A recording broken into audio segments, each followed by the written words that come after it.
बिस्मिल्लाहिर्रहमानिर्रहीम। नाज़रीन, इस वीडियो क्लिप में आपको ये बताया जाता है कि फसलों पर हबस के क्या असरात होते हैं। इंसानी काम काज में तो साफ ज़ाहिर है ह्यूमन एक्टिविटी तो मुतासर होती है, लेकिन इस वीडियो क्लिप में फसलों के हवाले से बताया जाएगा किन फसलों को फ़ायदा पहुँचता है, किन को हबस से नुकसान पहुँचता है। तो जुलाई अगस्त की बारिशों के बाद जो है ना, नमी बढ़ने की वजह से जब धूप निकलती है तो हीट इंडेक्स जो है ना वो बहुत ज़्यादा लगता है, बहुत ज़्यादा शिद्दत महसूस होती है। तो ऐसे मौसम में जो है ना फंगस और बैक्टीरिया की ग्रोथ बहुत ज्यादा होती है। एक तो ये चीज नोट कर लें किसी भी फसल में, बल्कि हत्ता कि इंसानी बीमारियों, इंसानी जल्दी अमराज जो है ना वो भी इसमें ज्यादा फ्लेयर अप होती हैं। ये बहुत सी फसलों में खासतौर पर कुकर बेट्स में जो है ना ये रूएदार फफूंदी, डाउनी मिल्ड्यू और बोट्राइटिस, ये बीमारियां भी ज्यादा इसमें, उनके लिए भी ये मौसम जो है ना नमालूद मौसम जो है ज्यादा साजगार होता है। बाकी कपास में जो सुर्ख जुल्सा वाली बीमारी है, बैक्टीरियल ब्लाइट जो है, जिसको बाद लोग कहते हैं मैग्नीशियम की कमी है, जिससे निचले पत्ते जो है ना वो बारिश के बाद ही जब इस तरह की सूरत हाल बनती है, वो ये बैक्टीरियल डिजीज जो है ना ये भी काफी ज्यादा नुकसान का बायस बनती है।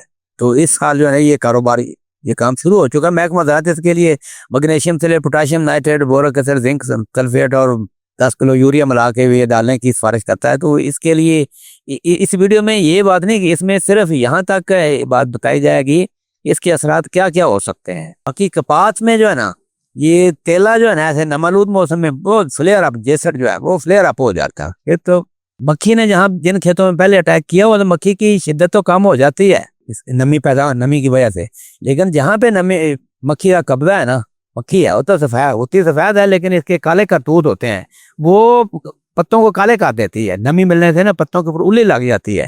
तो इस बार मजमूई तौर पर जो है ना ये शेडिंग तो नहीं हो रही, शेडिंग में तो क्या वाले से काफी खैरसल है, काफी फसल बेहतर हालत में है। तो बाकी अगर मूंजी में पत्तल पेट सुंडी और BLB की डिजीज, बैक्टीरियल लीफ ब्लाइट है, ये दोनों चीजें जो है ना ये हबस से एसोसिएटेड है, इनका अटैक ज्यादा होता है, इसलिए हमें इस बारे में विजिलेंट रहना चाहिए। तो कमाद को तो मैंने पहले भी एक वीडियो में बताया था कि इसको तो फायदा ही होता है हबस में जो है ना। हमारे एक मरहूम मुतफा वैन साहब एग्रोनॉमिस्ट थे शुगर केन के, तो वो फरमाते थे कि वस्त जुलाई से लेकर वस्त सितंबर के दौरान अगर जो है ना हबस कायम रहे ना तो गन्ने को इतना ज़्यादा फायदा पहुंचता है। गन्ना 1 इंच यौमिया इसकी बढ़ोतरी होती रहती है, यानी कि बड़ी भरपूर फसल की उम्मीद हो जाती है। ये बात है। अगर गन्ने में वाइट फ्लाई का अटैक हो, जो मिली बग जैसी मोटी मोटी होती है, काले निशान डाल देती है पत्तों की पिछली तरफ, तो वो उसके लिए ऐसे मौसम में खास तौर पर धूप वाले दिन 2 लीटर क्लोरपाइरिफास, सायरन 7 एग्रो की क्लोरपाइरिफास है, जबरदस्त प्रोडक्ट है। तो ये आप दोपहर के वक्त अगर फ्लड कर देना, इसके फ्यूम से ना सिर्फ वाइट फ्लाई के जो है ना वो तलफ हो जाएगी, बल्कि परीला और सब कीड़े और जानवर दफा हो जाते हैं। ये बड़ी इसमें इसके ऊपर मेरा खास काम है। तो क्योंकि इस क्लोरपाइरिफास हर कंपनी के पास है, लेकिन वो इतनी इफेक्टिव नहीं है इसके ऊपर, लेकिन ये इफेक्टिव है। तो मेरी बात का खुलासा ये हुआ कि इक्का दुक्का फसलों को फायदा होता है, ज्यादातर तो है ना हबस की वजह से ये नुकसानात का ही जो हमें बर्दाश्त करने पड़ते हैं।